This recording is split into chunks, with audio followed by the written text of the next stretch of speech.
Okay, yun na. Alas 7 na pala. Salamat sa mga nanood. At least nakaka-catch up tayo sa mga pinaggagawa itong mga bini na ito. Nakakapagpasaya lang talaga tong mga girls na to.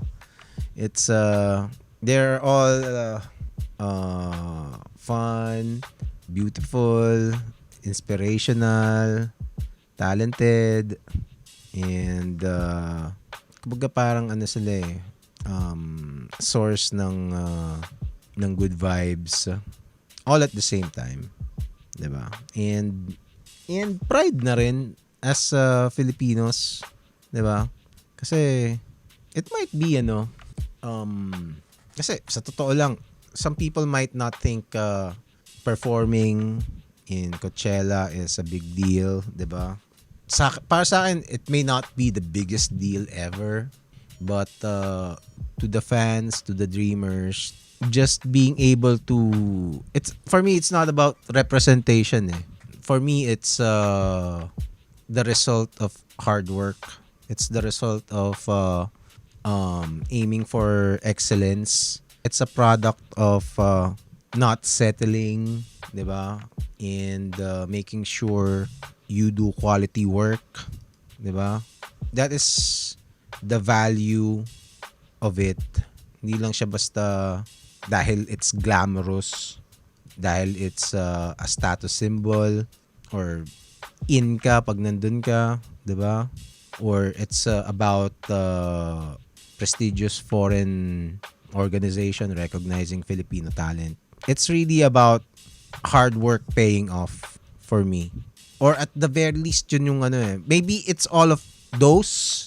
It is all of those, but undeniably, hard work paying off is also a huge part of it, and that is worth celebrating. Okay, so yun. Meron silang Lenten message. May this Holy Week be a meaningful time of prayer, reflection, and spiritual reading. Amen. Ito na lang, last conversation. Ano ang ilang, meron ba may na ba, may balita na ba kung kung ilang kanta ang magiging set, may set yung kung ilang kanta yung set ng ng Bini. Hopefully parang mga 8 songs ata 'di ba? Yung Cat's Eye dun sa Lollapalooza parang 8 songs sila definitely it's more than 5, 'di ba? So kung mamimili ka ng mga kanta ng Bini that you think would be the strongest representation of them and the potential ng P-pop for the whole world, ano ang mga pipiliin mong kanta? 'Di ba? I-comment nyo sa mga makakaabot dito sa part na to. Gawin nating 8 songs para madami, 'di ba? Kasi kung let's say 3 lang di lang 'yun. Mahirap 'yun. Pero tingin ko basta more than 5 'yun. Gawin nating 8 songs, 'di ba? So para sa akin, definitely nandun ng tawag dito, definitely nandun ng Pantropiko. I think given yun. May in-spoil si Mika? Ano yung ni-spoil niya? O at least, di 7 na lang. unless tawag dito, merong number na talaga. So kaya? Teka, bigyan natin ng dito tayo. Habang tayo. Yan. So anong tingin nyo? So tingin ko definitely Pantropiko. Salamin siguro, I think that would be a shoe in. The rest Lagi, hindi ko nga alam kung sure kung yung lagi di ba? Pero Pantropiko, feeling ko ang shoe-in lang talaga dyan is Pantropiko at saka tsaka tsaka Salamin. Yung iba, feeling ko Shaggy D, baka gawin nila yung Shaggy D. Unang Kilig is since that is the current Unang Kilig, sinabi ni Mika yon, kasama yon. Pwede. Kasi unang-una maganda nga kasi yung magandang tingnan yung Unang Kilig At saka yun yung bago, yun yung current song nila. So it makes sense for them to perform it. So tingin ko tatlo yan. Pantropiko. Feeling ko kailangan nilang i-finale yung Pantropiko. 'Di ba? Tapos they need, eto Bini, makinig ka. They need to do the dance break. They need to do the dance break. Dapat hindi pwedeng wala yung dance break. Please mag Pantropiko dance break kayo. Tapos Salamin. Tapos kailangan merong isang kailangan merong shot na magkakasama si Maloy, si Joanna at Colette na magkakasabay sila kumakanta. 'Di ba? Na merong basta may Majolette moment.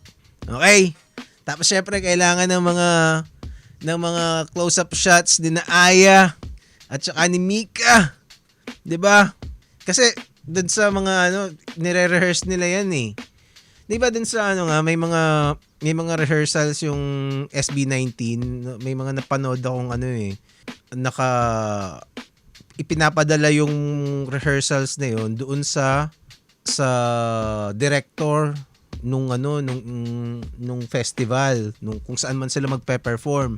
Kasi that would be the parang magiging basehan nung director on how the group would like the members to be shot. Kasi may mga pangalan pa sila. Hindi ko alam kung may ginagawa din ng Bini yun.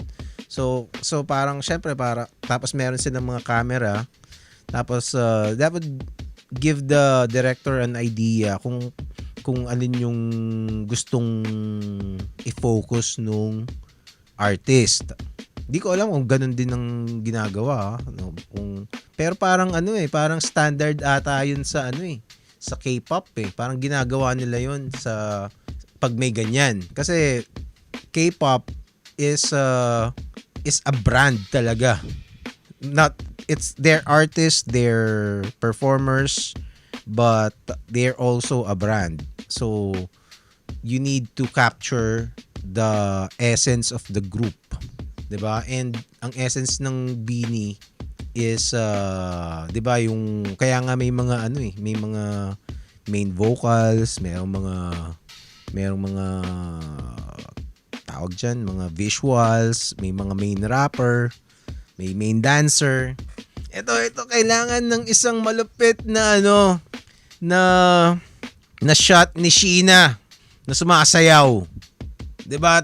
Yung Pantropiko dance break, dapat merong isang babad shot doon na mga at least 5 seconds na si Sheena o 6 seconds na kay Sheena lang yung camera. Walang cut for at least 6 seconds on the best part of the choreography. Okay? Ano pa bang mga okay, tapos kailangan ng makulit moment ng mga ng harmony nila. Accident niya na spoil sa BTS ng Unang Kilig. Na-edit? Talaga? In-edit? Ano pang kailangan? So, Unang Kilig, Pantropiko, Salamin. What else? Shaggy D, feeling ko isasama nila yon kasi ibang-iba yung sound ng Shaggy D Cherry on Top might make it, tingin nyo, cherry on top. Feeling ko Shaggy D gagawin nila yun. Kasi Shaggy D sounds so Coachella. I wish they would do something, a ballad like wag muna tayong umuwi or tawag doon, yung Infinity. I wish they would do para just to showcase their singing prowess. Pero they might not. Pero kasi kailangan ng may mga parts na they're just there kumakanta na walang choreography, 'di ba? Yung mga Coachella Coachella performances ng Blackpink may mga ganung parts 'di ba? Parang chill lang tapos nag-i-interact sa mga fans. Pwede nilang gawin 'yun sa sa Infinity or wag muna tayong umuwi. Ano pa ba? Yun na lang. Ilan na yun? Pero kung ako, gusto ko, wag muna tayong movie. Kasi yun isa sa mga favorite ko na Beanie. So, HTMU, Pantropico, Salamin, Unang Kilig, ano yung sinabi ko kanina? Shaggy D. 3 na lang. Gusto ko sana ng Golden Arrow, pero malamang di nila gagawin yun. Lagi. Baka gawin nila yung lagi, di ba? O kaya yung I Feel Good. Baka yung I Feel Good, pwede nilang sama yon. I feel good. Wag muna umuwi yung sa Maganda Sana, di ba? Cherry on Top, malamang gawin nila yun. Oo nga. Infinity. Bikini. Pwede. Parang Bikini is so Coachella. Bikini. Cherry on Top. Malamang gawin nga nila yung Cherry on Top, no? Kasi nag-chart yung Cherry on Top So I'd put Cherry on Top and wish ko gawin nila yung yung I Feel Good kasi yun feel good talaga siya 'di ba? Yung kanta na yun. Tapos kasi ang finale na nila is Pantropico Kailangan nila ng matinding ender. Malamang baka gawin nila yung Bikini. Feeling ko gagawin nila yung Bikini. It's not my favorite pero feeling ko gagawin nila yung Bikini. Okay, so unang Bikini, I Feel Good, tawag doon. Ano sinabi ko kanina? Nalimutan ko na. Umpisa natin. Dapat pala sinulat ko Pantropico, Salamin,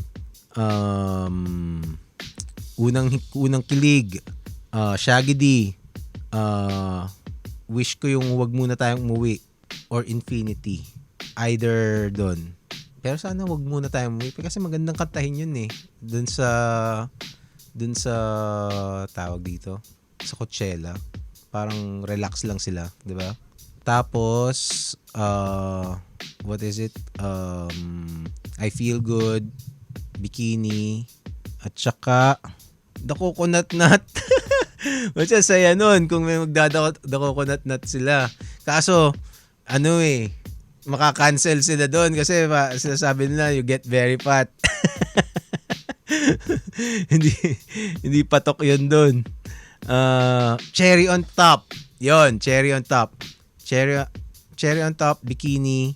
Cherry on Top, Bikini. Tapos I Feel Good, Pantropico, Salamin. Salamin, Unang Kilig. Huwag Muna Tayong Umuwi at saka Shaggy D. Yan! Yan ang aking hula ha. So, i-comment nyo kung ano yung mga hula nyo. Tapos mag-checklist tayo kung ano yung actual. Parang yan, bingo. Sino makaka-bingo? 'Di ba? Dapat pala gumawa ako ng bingo card ng Beanie, no? So, alin ng nila, ma-perform. Ibahin daw nila version pati choreo ng alin? Ng lahat? Tingin ko hindi naman nila iibahin ng todo. Kasi iconic dapat yung, let's say, alangan mang ibahin nila yung choreo ng Pantropico, di ba? Siguro lalagyan lang nila ng mga bagong palamuti. Isinama ba nila yung yung mga dancers nila? Did they bring them or silang walo lang talaga doon? Yung version ng okay, so may gagawin silang mga tawag doon, arrangements. Naku, ang galing pa naman nung mga nila, nung mga arrangements ni anong pangalan nung nila musical director. Ang galing nila eh. Shaggy D. Putya, ang ganda ng Shaggy D nun. Feeling ko gagawin talaga nila yung bikini. For sure. Yung Pantropiko, na yung sa Beaniverse World Tour nila, mismo na yun eh. They can do that already. Pero pwede rin nilang baguhin, di ba? Kasi kung gagawin nila yung Pantropiko, di ba? Ang saya nun. Feeling ko dapat nandun yung live band. Iba yung Beanie pag nandun yung banda eh. Nag-elevate sila eh. Pansinin nyo, compared pag wala. Kasi nung nag world tour sila, wala yung live band, 'di ba? Maganda pa rin, pero iba pag nandun yung live band. Miss-hit nila ang bikini. Paano miss-hit nila? What do you mean? Hindi masyadong nag-hit, ganun? Kasi yung bikini kasi, ang messaging noon is body positivity eh. Ganun yung mga trip ng mga Coachella crowd eh. And it's quirky. It has a quirky tawag dito. Choreography. Quirky rin yung pagkakanta nila doon. It's hindi na promote. At saka napaka siya. Malakas yung recall niya kasi bikini, it's bikini. 'Di ba? Madali mo siyang maalala eh. 'Di ba? Kaya I don't know. Feeling ko yun. It's Coachella tawag doon. Hindi ready eh. Kumbaga parang ginawa yun para sa mga performances like Coachella. I might be wrong. Malay mo sila. Tawag doon strings, 'di ba? Ang saya nun pag nag-string sila. 'Di ba? Kasi yung strings pag kinanta nila yon, yung may mga biritan dun eh. Mahirap kantahin yun eh. Tapos mahirap yung sayaw nun. 'Di ba? If they want to impress, pag nag-string sila, sana na-push pa yung that's all right. Okay lang yun. Yung bikini. Alam mo kung kung magba-viral talaga yon. Kasi hindi sila gumawa ng video na naka-bikini. Which is I never thought na nagagawin nila yon. Kaya 'di ba? Actually nasabi ko na yun dito ilang beses na eh. 'Di ba? Parang yung video kasi it's parang bitin na na 'di ba? You're singing about bikini tapos but I didn't think na gagawa sila ng video na naka-bikini yung mga Beanie. That's impossible, 'di ba? But the song is bikini. Naisip ko nga baka gumawa sila ng video tapos yung mga naka-bikini, mga hindi mga Beanie yung naka-bikini. Anyway. But it's I don't know kung anong nangyari din sa bikini. It is what it is. It's still a fun song. It's fun to watch when they're performing. Ano pang moment ang kailangan mangyari? Wala na akong maisip. Anyway, doon sa mga bagong dating, i-replay nyo na lang. Kanina pa ako nagsasalita dito. 7:30, 7:40 na pala. It's time to end the stream. Okay? Thank you, Liz. Abangan natin yung yung Coachella, ano tayo, mag-watch party tayo. Okay? Yun muna. Paalam.